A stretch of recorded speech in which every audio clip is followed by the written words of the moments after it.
Bagaimana memahami kualifikasi posisi las pada WPS dan pada welder dengan mengacu kepada ASME Section 9. Ini adalah dua tabel yang saya ambil dari ASME Section 9. Yang sebelah kiri adalah tabel yang menjelaskan variabel untuk proses las GTAW terkait dengan WPS.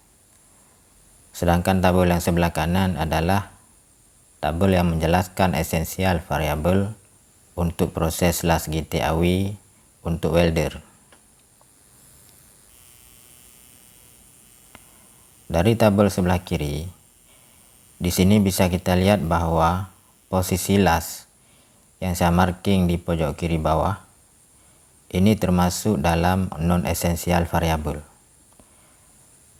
Jadi berdasarkan tabel 256, di sini menjelaskan bahwa posisi las untuk proses GTAW untuk WPS dia termasuk non-esensial variabel. Sekarang kita lihat untuk welder.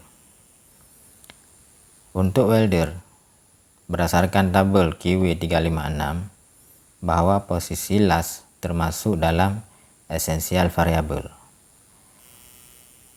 Jadi dari dua tabel ini bisa kita pahami bahwa untuk proses las GTAW, posisi lasnya adalah non-esensial bagi WPS dan esensial bagi welder. Jadi berbeda. Kenapa saya ambil GTAW? Karena GTAW adalah salah satu proses las yang sering digunakan dalam pekerjaan konstruksi. Kemudian ini adalah tabel mengenai SMAW. Sebelah kirinya adalah tabel yang menjelaskan proses las SMAW terkait dengan WPS, kemudian yang sebelah kanannya terkait dengan welder. Dari tabel sebelah kiri kita bisa lihat bahwa posisi las untuk proses las SMAW adalah termasuk non-esensial variabel.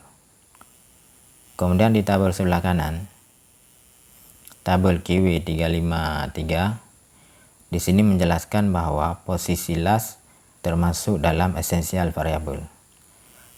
Jadi dari dua tabel ini bisa kita pahami bahwa posisi las adalah termasuk non-esensial bagi WPS dan menjadi esensial variabel bagi welder.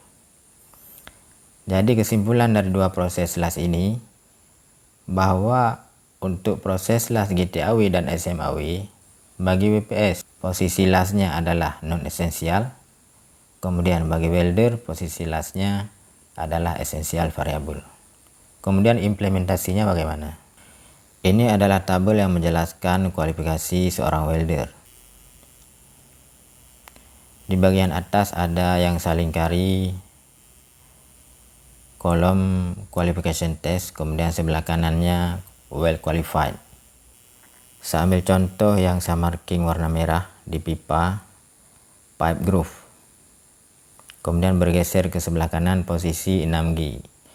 Kemudian di ring qualified-nya untuk groove pipa lebih besar dari 24 inci untuk all position. Kemudian yang lebih kecil sama dengan 24 inci juga all position. Kemudian yang fillet dan tack well juga all position.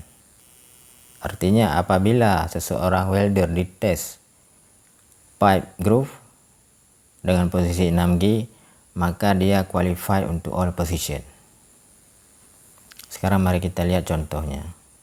Ini adalah salah satu bagian WPS yang sudah jadi. Saya ambil bagian penjelasannya aja yang saya marking warna merah. Jadi sisi kirinya adalah PQR-nya, kemudian sisi kanannya adalah WPS-nya. Jadi sebagaimana kita pahami bahwa setiap WPS didahului oleh PQR. Nah, di sini keterangannya. Pada saat pembuatan PQR, posisi groove adalah 6G, kemudian well progressionnya adalah uphill. Kemudian ketika dia lulus tes, maka WPS ini qualified untuk groove positionnya all position, fillet positionnya all position, well progressionnya uphill. Nah, ini sesuai dengan tabel yang kita jelaskan di belakang tadi bahwa apabila seseorang dites dengan posisi 6G, maka dia qualified untuk all position, apakah dia groove ataupun fillet. Kemudian untuk well progressionnya dia hanya qualified sama dengan yang dites, karena well progression bagi welder adalah salah satu daripada essential variable. Demikian penjelasan singkat melalui video ini. Jangan lupa subscribe, like, and share. Saya akhiri, wassalamualaikum warahmatullahi wabarakatuh.